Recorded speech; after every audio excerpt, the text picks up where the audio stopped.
is Matt Radulak, and I'm joined by my esteemed colleague. David Gibson.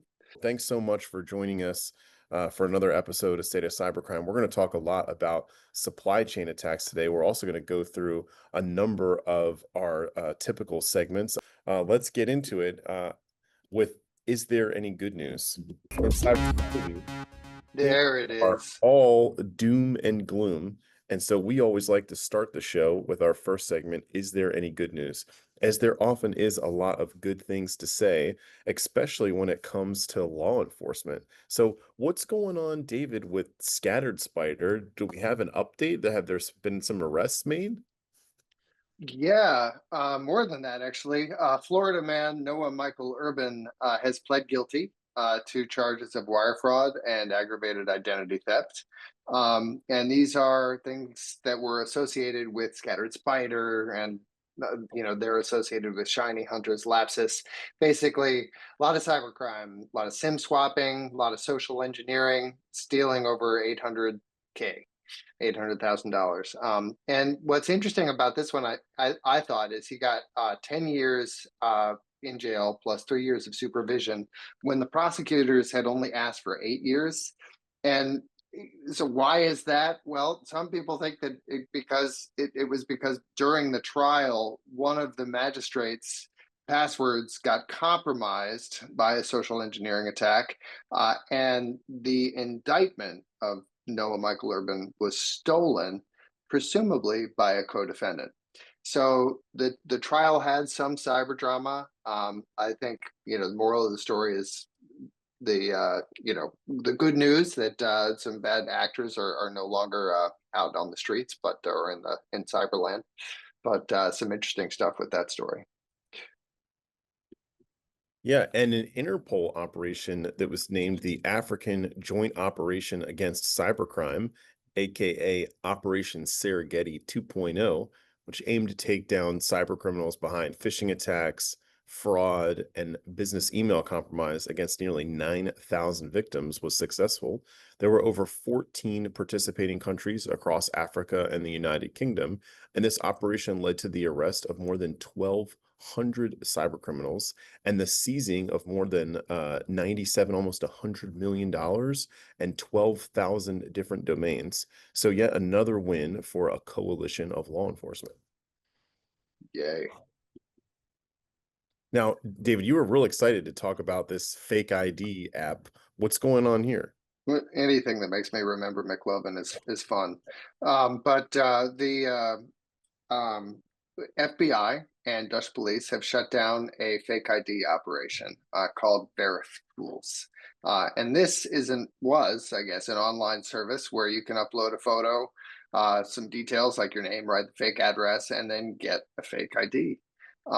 There were counterfeit IDs for all 50 states, foreign countries, and you can get them for as little as $9.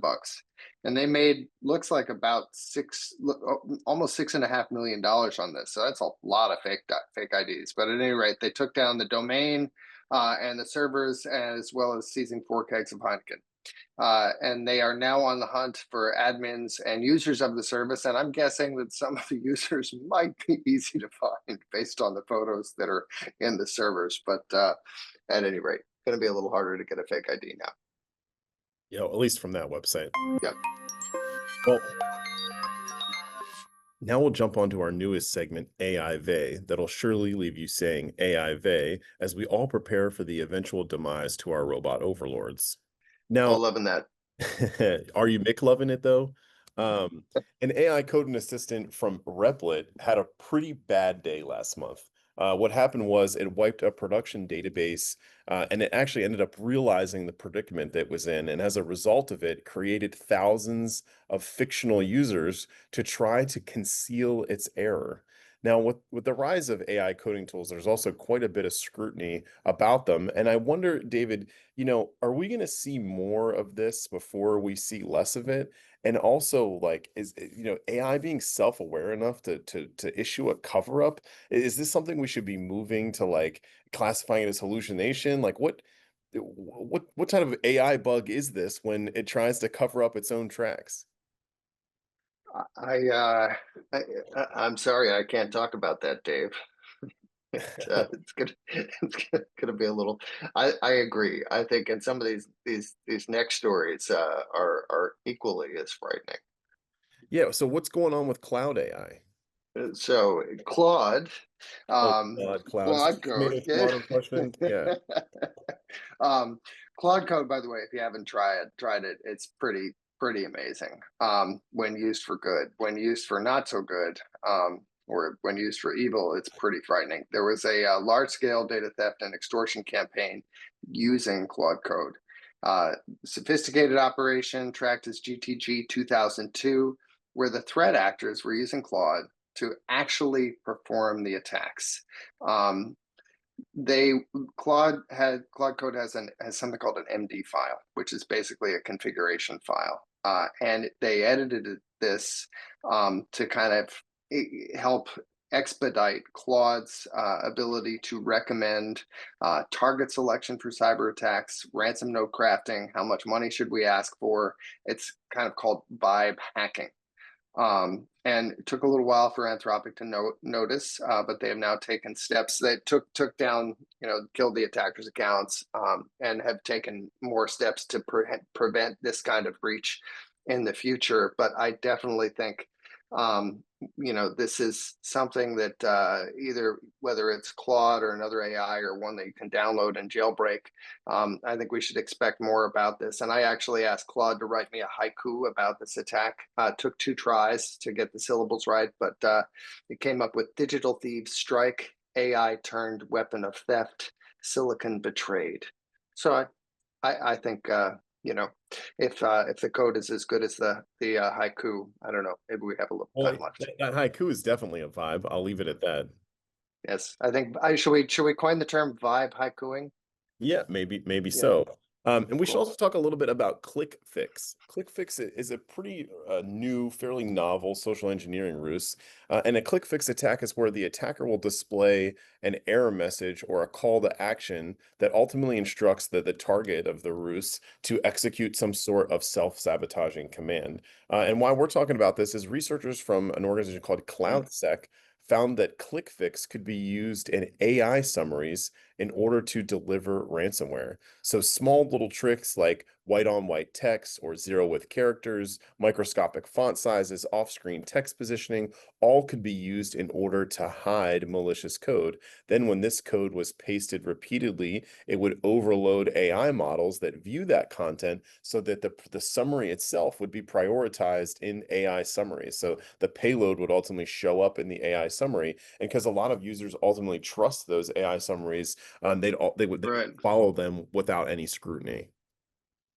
Yeah, this kind of reminds me of the malware. Like your computer's been hacked, like the download Windows Defender now and update it. It's kind of that kind of thing, but now just with AI poisoning as the source of that. What's going on with the K2 Think model?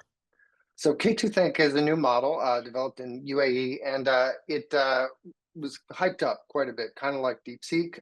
It was touted as the most parameter efficient model, and it was jailbroken within hours of its release. And I think the interesting thing about this is because it's got a lot of transparency in the model. Like basically, it kind of, which actually I think is kind of a cool thing. When you're asking an AI question, getting insight into how it derived the answer, what was the reasoning process, that can be a very positive thing in a lot of scenarios. In this case, it was unfortunately used for not so good things. It gave attackers clues as to like why it was not answering their malicious questions. And it would say, yeah, I'm not supposed to tell you how to hotwire a car, so I'm not going to tell you because of this rule I've got. And the attackers would then iterate based on that information, and eventually they were able to jailbreak the AI because they could keep going deeper very, very quickly.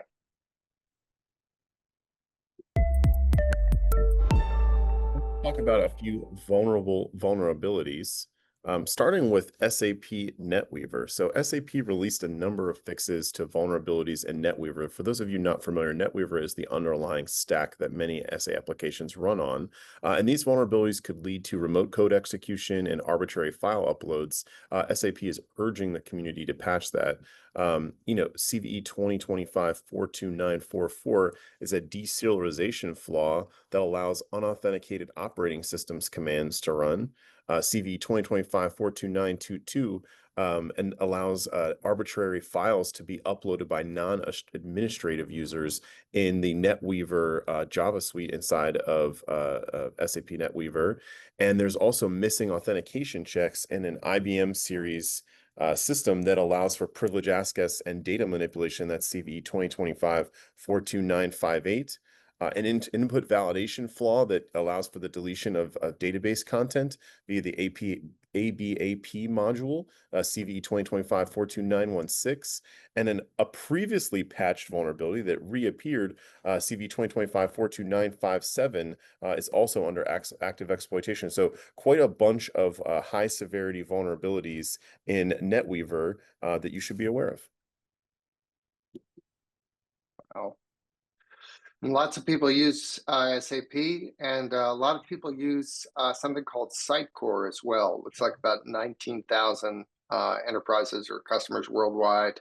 Sitecore is a .NET based CMS. Essentially, they call it a digital experience platform. And this attack looks like it combines another deserialization vulnerability with some, I don't know, maybe some developer laziness. What happens is this was interesting.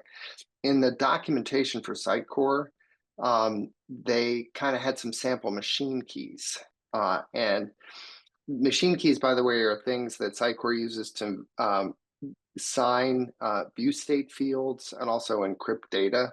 And so these sample machine keys in the documentation apparently were used in production in a lot of instances. So the attackers would look for sites that use these machine keys, and then would connect to them with malicious payloads.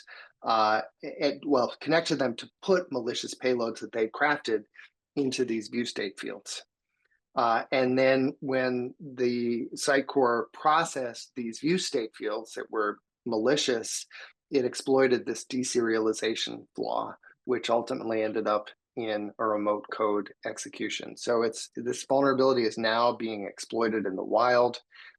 So patch. Now there's a deadline here. So it's pretty crazy. Yeah, thanks, David. I also wanted to say there's been a surge of Akira ransomware attacks on Sonic firewall customers. Over 40 organizations have fallen victim to the exploitation of CVE 2024-40766, which is an access control vulnerability in the Sonic Wall, Sonic OS management access, and SSL VPN components. Exploitation of this vulnerability leads to unauthorized resource access, and it can even be used to crash the firewalls. Post-exploitation, what the attackers do is deploy the Akira ransomware, exfiltrate sensitive data, and even demand ransomware payments. Both CISA and SonicWall have urged urgent advisories to encourage organizations to apply patches immediately, as well as implement multi-factor authentication around their organizations and their SonicWall appliances. Now, I remember Petya and not Petya, David. Like that was like a ways back. I feel like that was many Yeah. episodes ago. Yeah, I feel like I don't. Is that the taking advantage of Eternal Blue and some of those SMB vulnerabilities there? Yeah. When we first It started airing State of Cybercrime. Yeah, I know. It's takes us back to the beginning. So that there's a new strain, which it actually looks like so far it may be a proof of concept, and that people are saying that because there's low activity in the associated crypto wallets. But the way this works is attackers deliver an EFI application, which is basically like a bootloader, right? And it delivers that to the victim, and they use a vulnerability in actual the HAWYAR reloader. UEFI, which it basically this once this malicious binary is installed into the FI partition, using a vulnerability which we can put in there, it's 2024-7344. It bypasses secure boot, and then when the computer is rebooted, it uses this new bootloader to encrypt the data and then present the ransom note. And it's asking, it's actually interesting. It's only asking for about $1,000 in Bitcoin. And it looks like they're also encouraging the reboot with a fake blue screen of death. But what I thought was interesting is the Hawyar, got easy for me to say, Hawyar reloader is kind of a specialized like bootloader. So like for custom built PCs, some OEM laptops. So it does it.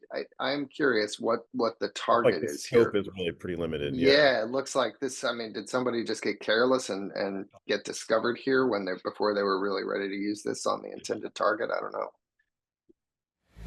Well, in our last segment, the danger zone, we have a couple of interesting attacks and breaches we want to share along with our cover story.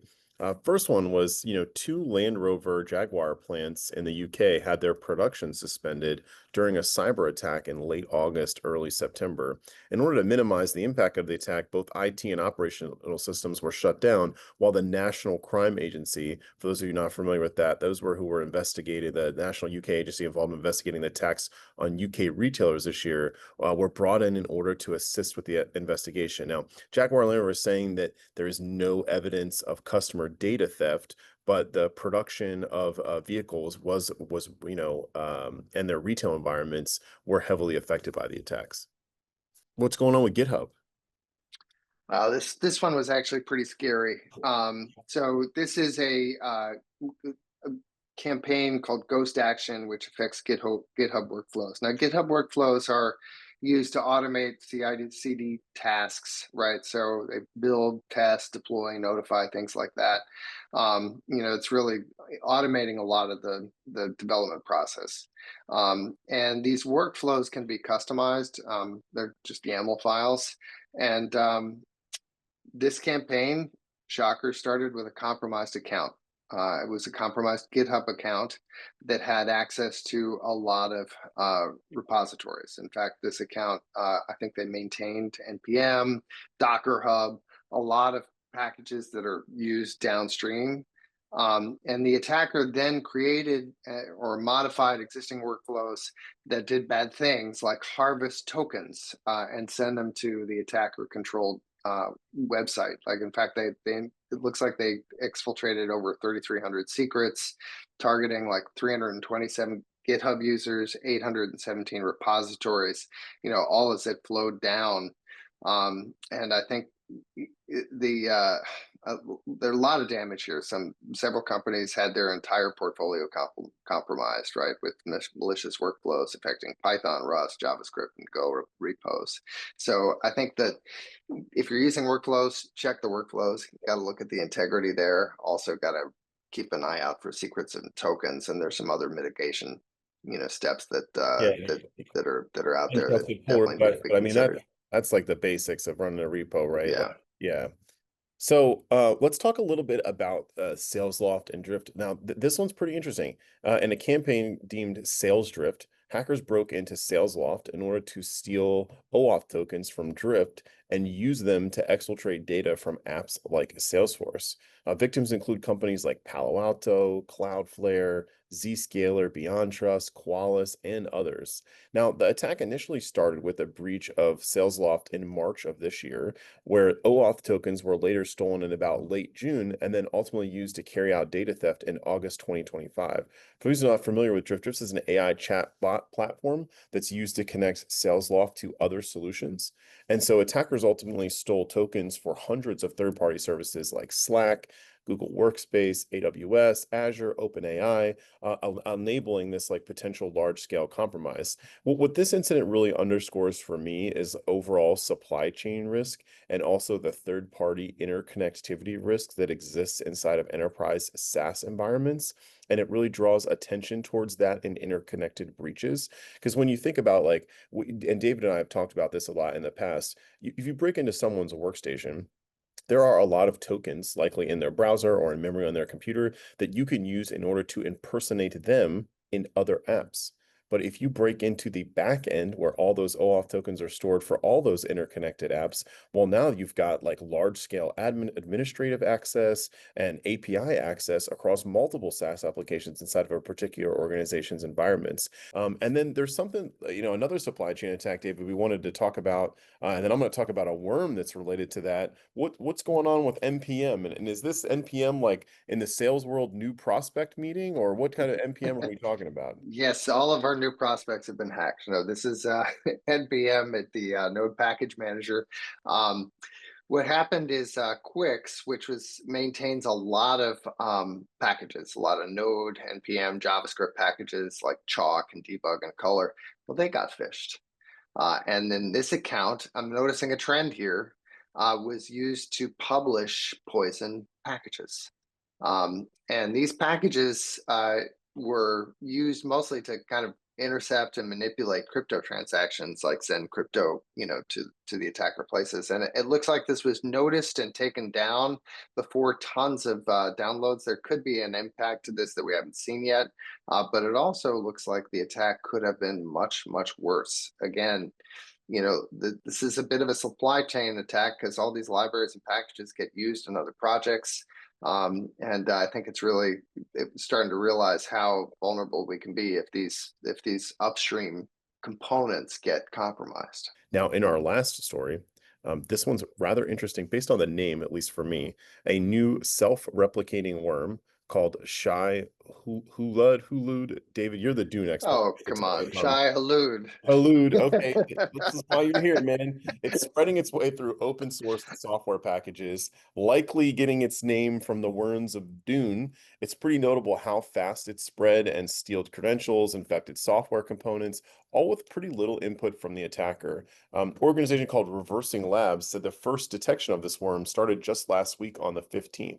Now, post execution, what the worm does, like I said before, it steals credentials, it exfiltrates data, but it also injects additional malicious code in order to establish persistence. By far, this is one of the first major worms in JavaScript that's been seen by security experts. And what experts are urging the community to do is really look at your dependency management, verify the integrity of the packages that you deploy, as well as implement, monitoring and anomaly detection in your CI/CD pipelines.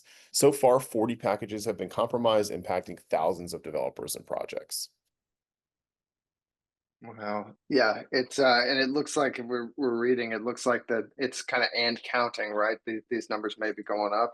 So it says, am I oversimplifying? But it's basically compromise account, deploy and publish bad code, and then that gets more credentials than repeat.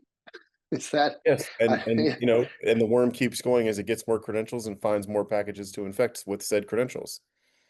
it's the I mean, Shia Lud it was the mother of all worms, sandworms, and Dune. I think this might be appropriately named. I hope not. Yeah, Gonna let's need hope by the next episode we're not let, talking about this anymore. us hope Muad'Dib can jump on and ride it to safety. This show is made possible by you, our audience, and we really, really do value your feedback from producing the show to airing the show. And as always, thank you for watching, and we really, really appreciate you joining us for another episode of State of Cybercrime. Thanks, everybody.